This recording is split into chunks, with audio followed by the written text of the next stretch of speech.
Let's get this show on the road. You're looking through an EOTech 5-Vudu 5-25 by 50 with the MD3 reticle. So I've talked about the scope quite a lot in the past. It was a part of my 50mm scope overview. I like this scope a lot. One of my favorite designs to come out in the last couple of years. I ended up liking this scope a lot more than I thought I would, right? I've talked about that in the past. I'll talk about it a little bit more here and there. But the biggest reason I'm making this video is the reticle. I see a ton of reticles, and I've designed a few for other people. And I'm really impressed with this MD3 design.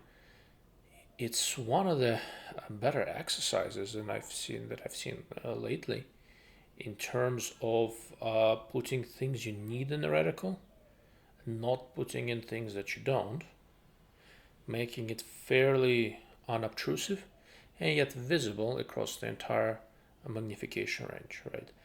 This is just a simple mil-scale reticle. They were not trying to reinvent the wheel. They were just trying to make, I think, a reasonably consistent reticle. There is very little I would change about this thing, and that's unusual for me, right? I'm always want to change everything. There is really just one thing that I would change here, and everything else I'd leave alone.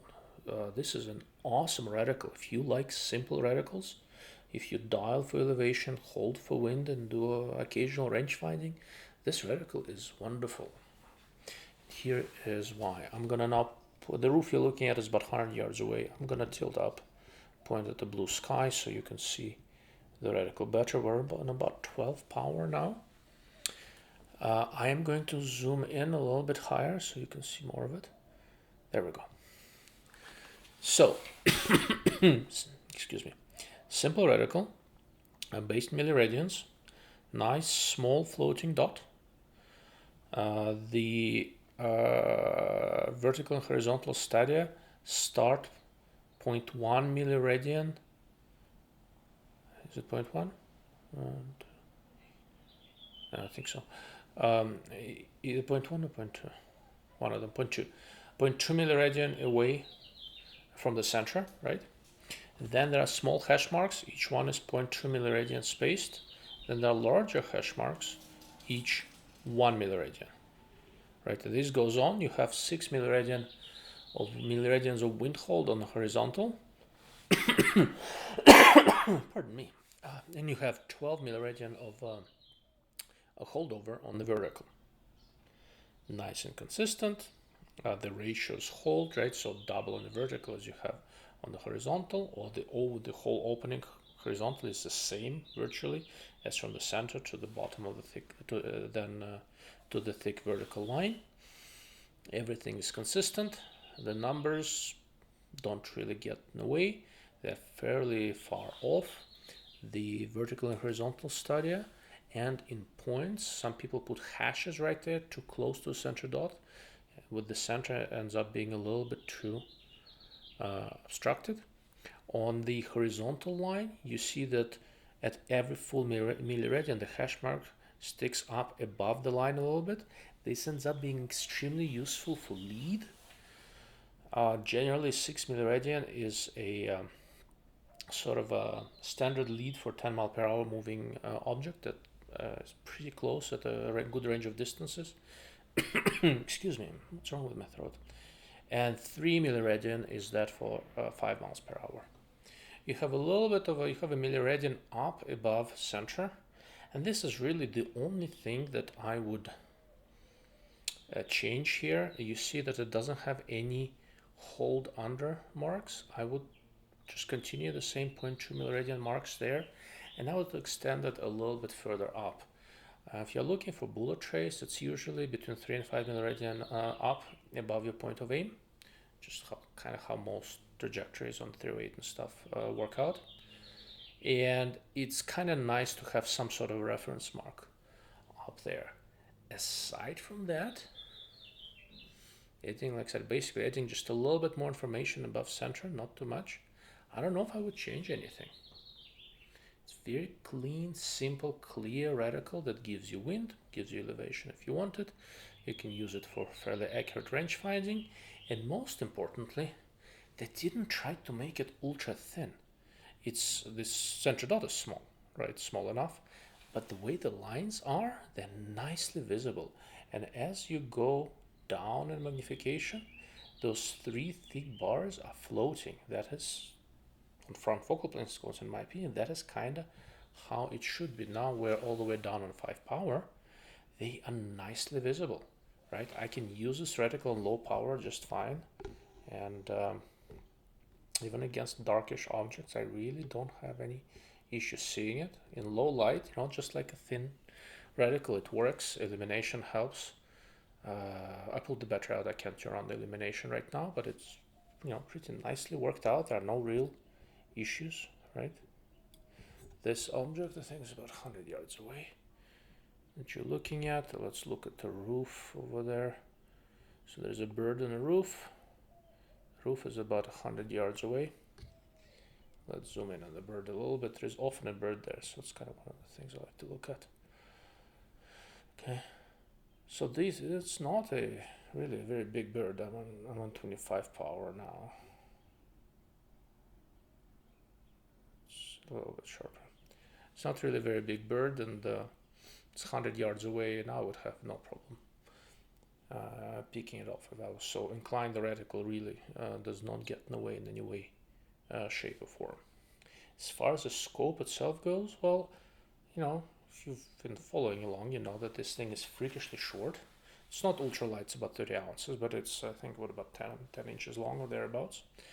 That introduces a little bit of a limitation. Some single piece mounts will not fit, but quite a few will, so you have enough options. Windage turret is covered, elevation turret locks and has zero stop. It's a nice Japanese scope, good illumination. It's just really well worked out scope. Optically making a scope short, especially this short, always introduces some compromises, but the compromises are not unreasonable. Up to about 20 power, the optical quality holds up pretty well. So this is 25, this is about 20. Okay, it's not the best scope I've ever seen. In this price range, I can find scopes that are better optically, but this guy is not bad at all. And given how short it is, if you wanted a scope that will work well with a clip-on and leave you a lot of space, this is probably it. Unfortunately, it doesn't have any 3 reticle other than Horus, which I happen to not like, but this reticle, the MD3, I like a lot. Generally, when I first started looking at this scope, I expected there to be too many, I expected to see too many compromises. I didn't think I'd like the scope very much. I was dead wrong, and the more I used it, the more, the more it grew on me. My one real issue, and I ended up selling this scope, it's about to leave. The one real issue I have with it that I really dislike is the whole eyepiece rotating. It's a very personal preference. A ton of people like it, some don't. I'm in a second category. I have a lot of other options. But I don't know, this is just, if the rotating eyepiece does not bother you, I strongly recommend take a look. I'm really curious to see what they're going to do next.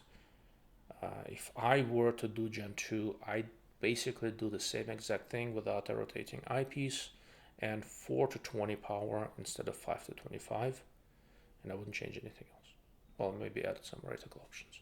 But optomechanically, I'd change nothing else. This is an excellent compact design that EOTech did an amazing job on. Super impressed. But anyhow, that's more or less it. I've spent a lot of time with this scope. If you have questions, please let me know. Like I said, it's easy scope to get behind. Field of view, nice and wide. Apparent field of view is good. Low light performance is good. I do most of my shooting around 12-15 power, and it's nicely optimized there, I think.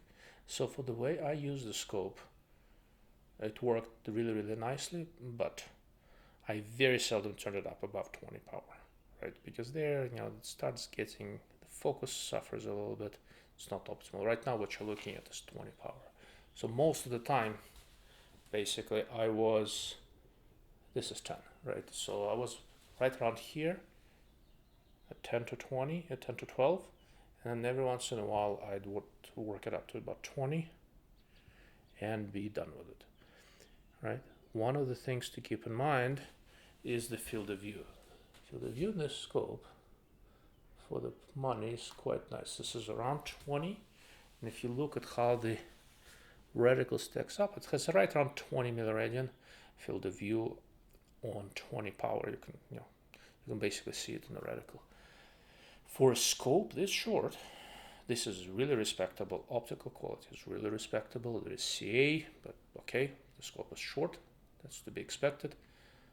Like I said, I was stunned with how nice this thing is, given what they set out to achieve. If you have questions, please comment below or search for Dark Lord of Optics. Please subscribe to my channel and click that little bell so you get my notifications. I've got a bunch more videos getting ready to come out.